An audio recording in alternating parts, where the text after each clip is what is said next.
জনাব তারেক রহমানের সভাপতিত্বে জাতীয় স্থায়ী কমিটির জরুরি সভা অনুষ্ঠিত হয়েছে।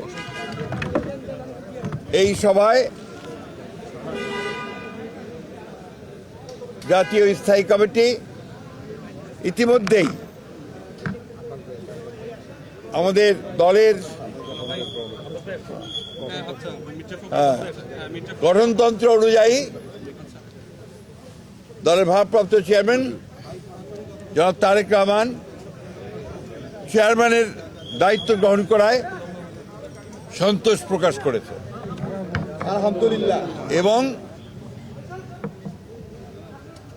চেয়ারম্যান দল পরিচালনার ক্ষেত্রে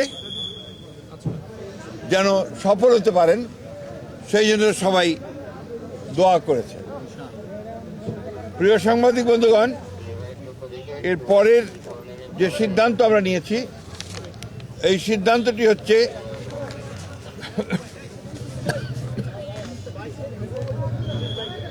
নির্বাচন কমিশনের অনুরোধে বাংলাদেশ জাতীয়তাবাদী দলের চেয়ারম্যান জনাব তারেক রহমান আগামী 11 জানুয়ারি 2026 থেকে জাতীয় নেতা মৌলানা আব্দুল হামিদ খান ভাসানী ও 2024 ছাত্রগণ অভ্যুত্থানে শহীদ আবু সাইদ সহ অন্যান্য শহীদদের প্রতি শ্রদ্ধা জানানোর জন্য তাদের কবর জিয়ারত এবং কিছু পারিবারিক দায়িত্ব পালনের জন্য দেশের উত্তরাঞ্চলের কয়েকটি জেলা সফর করবেন বলে সিদ্ধান্ত নেওয়া হয়েছিল।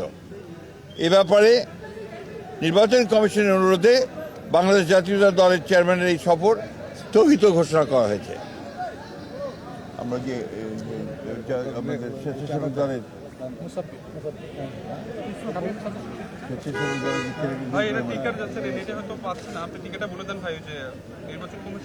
আপনারা ইতিমধ্যেই এই খবরটা সবাই জানেন।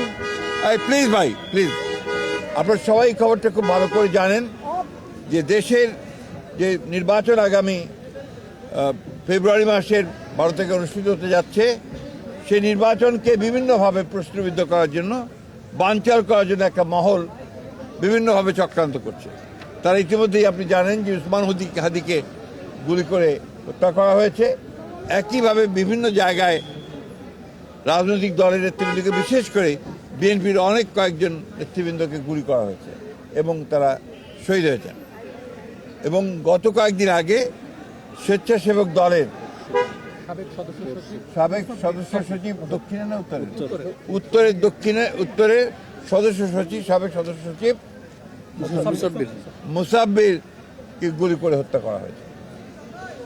আমরা ইতিমধ্যেই এর তীব্র নিন্দা জানিয়েছি, ক্ষোভ প্রকাশ করেছি এবং অবিলম্বে হত্যাকারীদেরকে গ্রেফতার করে আইনের আওতায় আনার দাবি জানিয়েছি। আমরা বারবার করে কথা সরকারকে এবং নির্বাচন কমিশনকে জানিয়েছি, জানাতে চাই আবারও, যে এই ধরনের হত্যাকাণ্ড ঘটতে থাকলে এই দেশে নির্বাচনের পরিবেশ বিনষ্ট হবে এবং নির্বাচনের পরিবেশ যেন বিনষ্ট না হয় তার জন্য সকল প্রকার উদ্যোগ গ্রহণ করার জন্য, সক্রিয় কার্য প্রক্রিয়া নেওয়ার জন্য আমরা আবারও সরকার এবং নির্বাচন কমিশনকে আহ্বান জানাচ্ছি। আর ইতিমধ্যে আপনারা সবাই জানেন যে আমাদের গণতন্ত্রের মাতা, অবিসংবাদী নেত্রী এবং আমাদের আপসীর নেত্রী দেশনেত্রী বেগম খালেদা জিয়ার ইন্তেকালের পরে তার জানাজায় যে শরণার্থী কালের বৃহত্তম জানাজা অনুষ্ঠিত হয়েছিল এবং বৃহত্তম জানাজা অনুষ্ঠিত হয়েছিল, সেই জানাজায় মানুষের যে সমাগম হয়েছিল এটা এই বাংলাদেশে আর কখনো দেখা যায়নি। আমরা যারা স্বতঃস্ফূর্তভাবে সবাই এই জানাজায় অংশ নিয়েছিলেন, আমরা দলের পক্ষ থেকে সমস্ত জনগণকে আমরা আন্তরিকভাবে কৃতজ্ঞতা এবং ধন্যবাদ জানাচ্ছি। এবং আইন শৃঙ্খলা পরিস্থিতি রক্ষা করবার জন্য সেনাবাহিনীর সদস্যরা, সেনাবাহিনীর তিন বাহিনীর প্রধান এবং সরকার যে উদ্যোগ নিয়েছে, সে পুলিশ, র্যাব, বিজেপি যারা সহযোগিতা করেছেন তাদের সকলকে আমরা আন্তরিকভাবে ধন্যবাদ এবং কৃতজ্ঞতা জানাচ্ছি। ভারপ্রাপ্ত চেয়ারম্যান নাই থাকে না, আপনি জানেন না, চেয়ারম্যান থাকলে ভারপ্রাপ্ত হয় না। ধন্যবাদ।